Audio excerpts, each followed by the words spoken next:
السلام علیکم۔ آج جو میں کلام پیش کر رہا ہوں وہ ہے مولانا روم کا کلام ہے، اور حکایت ہے بہت ہی دلچسپ اچھی حکایت ہے۔ آج میں وہ سنا رہا ہوں آپ کو، استاد غلام رضا ربانی۔ ماشاءاللہ، آپ سنیے، دیکھیے اور پسند کریے۔ سبق کا عنوان ہے سحر عشق۔ سلطان محمود غزنوی کے محبوب وزراء وزیر ایاز نے اپنے پرانے کپڑے اور جوتے ایک کمرے میں رکھے ہوئے تھے۔ وہ روزانہ اس کمرے میں جاتا اور اپنے پرانے کپڑوں اور جوتوں کو دیکھ کر کہتا، اے ایاز، قدر خود بشناس، اے ایاز اپنی قدر پہچان۔ بادشاہ کی خدمت میں آنے سے پہلے تیری یہ اوقات تھی، پیوند لگے ہوئے یہ کپڑے اور جوتے تو پہنتا تھا۔ اپنے موجودہ مرتبے پر نازاں ہو کر اپنی اصل کو نہ بھول جانا۔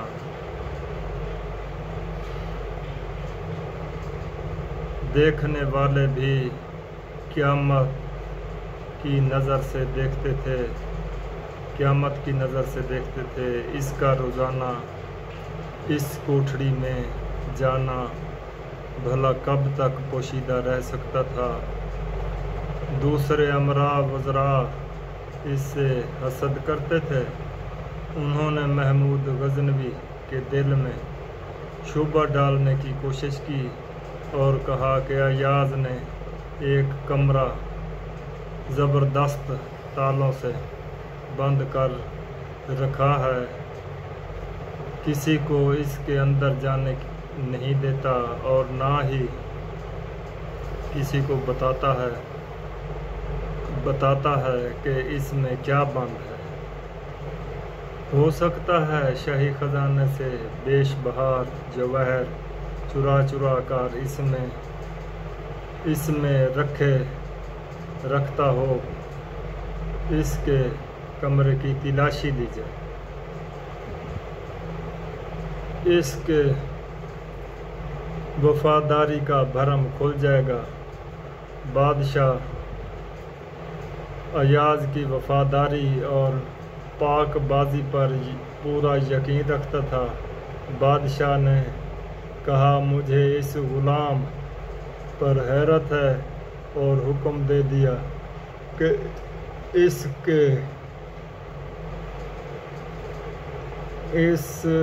کے کمرے کے قفل کھول دیے جائیں اور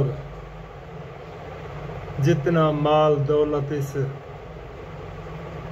ذخیرہ کیا ہوا ہے اس کے پاس ہے وہ سامنے لے۔ وہ جب تالا کھولا گیا تو جو کچھ بھی نکلے مجھے بھی آگاہ کیا جائے۔ ایسے گندم نما فروش کا پردہ ضرور چاک کرنا چاہیے۔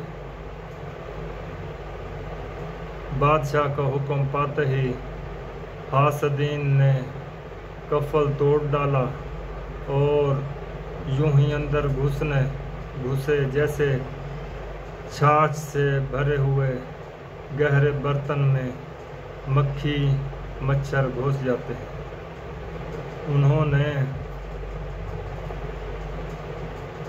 انہوں نے کوٹھڑی کا گوشہ چپا چھان مارا، سوائے بوسیدہ کپڑوں اور جوتوں کے کچھ نہ ملا۔ آپس میں کہنے لگے، ایاز بہت چالاک ہے، ضرور اس نے زرد جوہر دفن کر رکھے ہوں گے۔ انہی کے گدادین اور پھاوڑے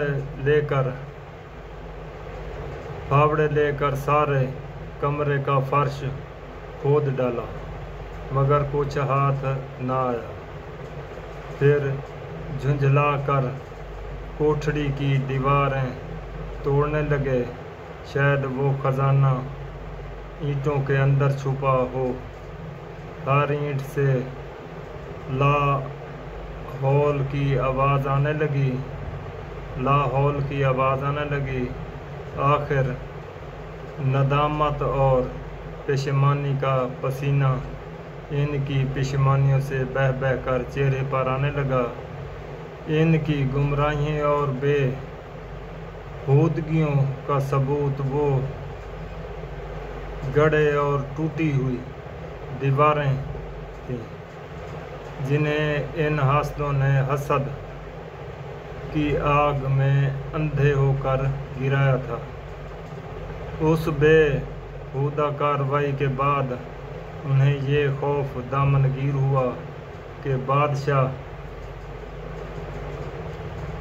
بادشاہ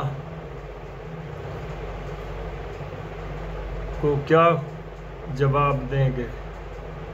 آخر کار اپنی جان سے مایوس ہو کر روتے اور چہروں پر گرد و غبار ملتے بادشاہ کی خدمت میں حاضر ہوئے۔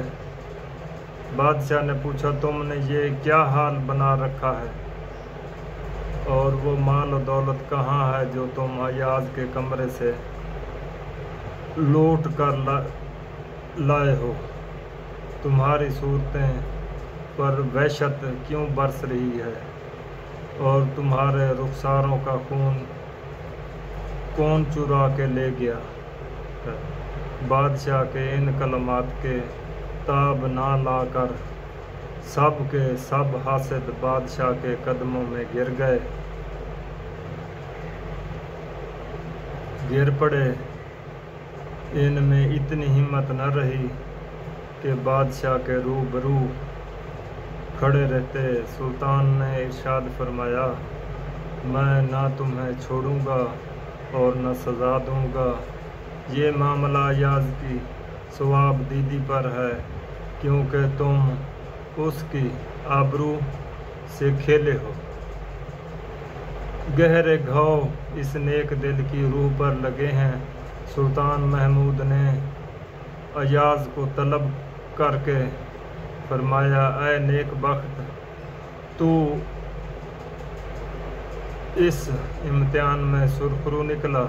یہ مجرم تیرے ہیں اور تجھے پورا اختیار ہے، انہیں جو چاہے سزا دے۔ ایاز عرض کرنے لگا، اے بادشاہ، حکمرانی تجھ کو زیبا ہے۔ جب آفتاب اپنا رخ روشن دکھاتا ہے تب ستارے نابود ہو جاتے ہیں۔ سلطان محمود بادشاہ کہنے لگا، یہ تو بتاؤ کہ تجھے ان پرانے کپڑوں اور بوسیدہ جوتیوں سے کیا وابستگی ہے؟ تم کیوں ان کے سحر عشق میں گرفتار ہو؟ انہیں مخاطب کر کے باتیں کرتے ہو، انہیں کوٹھڑی میں چھپا رکھا ہے۔ کیا وہ قمیض حضرت یوسف کا پیرہن ہے اور وہ جوتے کس عظیم ہستی کے ہیں جنہیں تو چھاتی سے لگاتا ہے؟ یہ کیا جنون اور حماقت ہے! یہ تو نہایت ادنا قسم کا بت پرستی معلوم ہوتی ہے۔ ایاز کی آنکھوں سے موتی کی لڑی جاری تھی۔ عرض کرنے لگا، اے بادشاہ زی-جاہ، میرا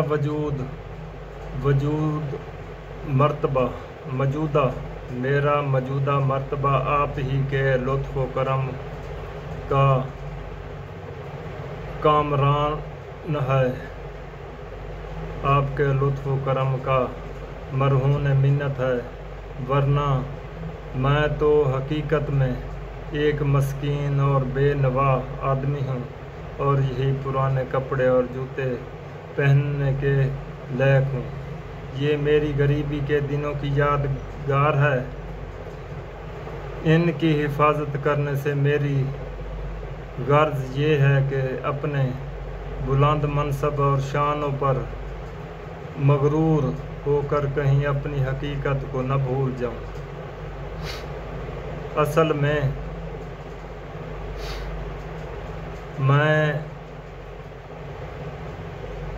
ان کی حفاظت نہیں کرتا بلکہ اپنی اصل ذات کی حفاظت کرتا ہوں۔ یہ تھا حضرت مولانا روم کی ایک حکایت۔